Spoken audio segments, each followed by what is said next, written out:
اہل بیت کا ذکر ہوتا کب ہے؟ کبھی نہیں ہوتا. تو جب اہل سنت کے یہ رویے ہیں تو لوگ تو اس طرف جائیں گے کہ بھائی ہم اہل بیت کو نہیں چھوڑ سکتے، اور فتوے بتا رہے ہیں کہ آپ لوگوں کا تعلق نہیں ہے، ورنہ آپ تو ماتھے چومے ہمارے. خدا را اہل بیت کو مسلک میں تقسیم نہ کرو. نہ میں سنی ہوں نہ میں شیعہ ہوں، میں مسلمان ہوں، میں محمد و اہل بیت محمد کا ماننے والا ہوں. میں نے اگر مجلس پڑھی ہے تو محمد و اہل بیت محمد کی تعریف کی ہے. میں جلوسوں میں گیا ہوں تو حسین ابن علی کی عزاداری میں شریک ہونے کے لیے گیا ہوں اور یزیدیت کو بے نقاب کرنے کے لیے گیا ہوں. اس میں کیا برائی ہے؟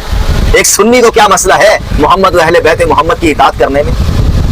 کھل کر سامنے آئے، پھر ہم بھی کھل کے سامنے آ جائیں گے. اہل سنت کے نام پر فتویٰ فروش ناسبیوں اور یزیدی مزاج والوں، اللہ تعالیٰ کا لاکھ لاکھ شکر ہے کہ اس نے ہمارے دلوں میں اہل بیت اطہار علیہ السلام کی محبت کو خمیر بنا دیا ہے. یہ محبت ہمارے ایمان کا حصہ ہے، نہ کہ کوئی سیاسی یا فرقہ وارانہ سازش. لیکن افسوس کہ آج کچھ لوگ جو اپنے آپ کو اہل سنت کہتے ہیں در حقیقت اہل بیت کے دشمنوں کے ایجنٹ بن چکے ہیں. وہ اہل بیت کے فضائل سن کر کانپ اٹھتے ہیں جیسے شیطان اذان سن کر بھاگتا ہے.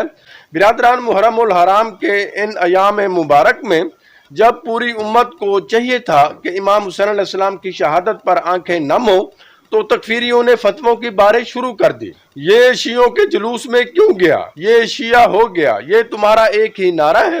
کیا تمہارا ایمان اتنا کمزور ہے کہ اہل بیت کا ذکر سنتے ہی شیعہ کا لیبل لگا دو؟ اگر اہل بیت کے فضائل بیان کرنے والا شیعہ ہے تو پھر امام شافعی، امام مالک، امام نسائی، امام ابن حجر مکی، امام سیوطی اور علامہ ذہبی سب شیعہ تھے. ان سب نے اہل بیت کے فضائل کی کتابیں لکھی، ان کی مدح سرائی کی اور ان کی شان بیان کی. ناظرین کرام، تاریخ شاہد ہے امام شافعی نے فرمایا تھا، اے اہل بیت رسول، تمہاری محبت میرا دین ہے. کیا تم ان ائمہ پر بھی رافضی کا فتویٰ لگا دو گے؟ ابن تیمیہ خود اہل بیت کی فضیلت بیان کرتے ہیں، مگر تمہارے ناسبی دماغ اسے قبول نہیں کر سکتے. یہاں تک کہ تمہارے امام ابن تیمیہ خود اہل بیت کی فضیلت بیان کرتے ہیں، مگر تمہارے ناسبی دماغ اسے قبول کیوں نہیں کرتے؟ برادران، حضرت عباس علیہ السلام کے علم کے سائے تلے یزید کے ظلم کو بے نقاب کرنے کے لیے شیعہ سنی مل کر عزاداری کرتے ہیں. یہ وحدت امت کا پیغام ہے، مگر تکفیریوں کے لیے یہ خطرہ ہے.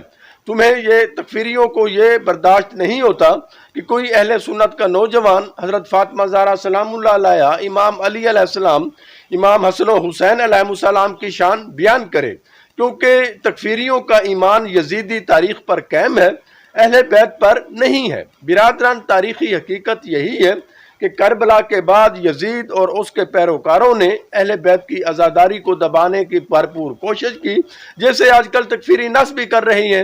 اگر تکفیریوں تم وہی یزیدی کردار ادا کر رہے ہو. جو شخص محمد و آل محمد کا ذکر کرے اسے تم رافضی کہہ کر دین اسلام سے خارج کر دیتے ہو. یہ تمہارا وہی پرانا ناسبی طریقہ ہے جو صدیوں سے چلا آ رہا ہے. تم بنو امیہ کے حواری ہو. بنو امیہ نے ہی سب سے پہلے اہل بیت کی دشمنی کو فروغ دیا، جیسے آج کل تم کر رہے ہو. تم بنو امیہ کی اولاد ہو. بنو امیہ وہ ہیں جنہیں قرآن میں شجرہ خبیثہ کہا گیا ہے. بنو امیہ وہ ہیں جن کے متعلق رسول صلی اللہ علیہ وآلہ وسلم نے واضح فرمایا تھا کہ اگر ان بندروں کو میرے منبر پر دیکھو تو انہیں قتل کر دینا. اہل بیت علیہ السلام کی دشمنی میں یہ لوگ اندھے ہو چکے ہیں. ناظرین کرام، ان تکفیریوں کے نزدیک جب بھی کوئی عالم اہل بیت کی محبت کا اظہار کرتا ہے تو یہ اسے گمراہ قرار دے دیتے ہیں.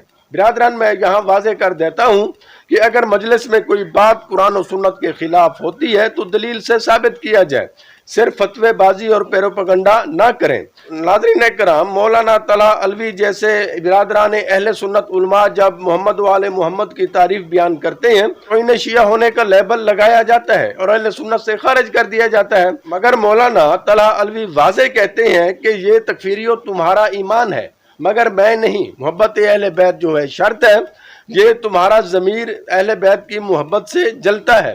تم کہتے ہو شیعہ صحابہ کو نہیں مانتے. اختلاف ہیں مگر ان کا حل فتوے نہیں بلکہ علمی مکالمہ ہے. حضرت ابو طالب پر تمہارا موقف ایک ہے، ہمارا دوسرا. اس پر لعنت و تکفیر نہیں، تحقیق کیجئے. مگر تم تو ہر اختلاف پر کفر کا فتویٰ لگا دیتے ہو. یہ تمہاری جہالت اور تعصب کی انتہا ہے. ناظرین کرام، مولانا محمد طلحہ علوی واضح کہتے ہیں کہ محمد و آل محمد سے محبت میں کرتا ہوں انہیں اپنا امام اور اپنا رہنما مانتا ہوں۔ اگر تکفیریوں تمہاری سنیت میں حضرت علی علیہ السلام اور دیگر ائمہ معصومین علیہ السلام کا مقام نہیں ہے تو میرا ایسی سنیت سے کوئی تعلق نہیں ہے۔ اہل بیت کسی ایک فرقے کی ملکیت نہیں ہے، وہ امت مسلمہ کے امام ہیں۔ برادران، مولانا طلحہ علوی کہتے ہیں کہ مجھ پر جو لوگ الزام لگا رہے ہیں وہ در حقیقت یزیدیت کی نجات چاہتے ہیں، وہ کربلا کے قاتلوں کو توہین سے بچانا چاہتے ہیں، مگر تاریخ گواہ ہے امام حسین علیہ السلام کی شہادت نے یزید کو ہمیشہ کے لیے رسوا کر دیا۔ آج بھی تمہارا یعنی تکفیریت کا یہی حال ہے کہ وہ گل سڑ رہے ہیں۔ اے ناسبیو، فتوے چھوڑ دو، اہل بیت کی محبت سے دل بھر لو، ورنہ قیامت کے دن رسول اللہ صلی اللہ علیہ وآلہ وسلم تم سے پوچھیں گے تم نے میرے اہل بیت کے ساتھ کیا سلوک کیا۔ ناظرین کرام، ہماری دعا ہے کہ اللہ تعالیٰ مولانا طلحہ علوی جیسے دیگر اہل سنت برادران کو بھی اہل بیت کی سچی محبت، حق کی پیروی اور امت میں محبت و احترام کی توفیق عطا فرمائے۔ دوستو، ویڈیو پسند ہے تو اس طرح کی دیگر ویڈیو کے لیے ہمارے چینل کو سبسکرائب کر لیں۔ خدا حافظ۔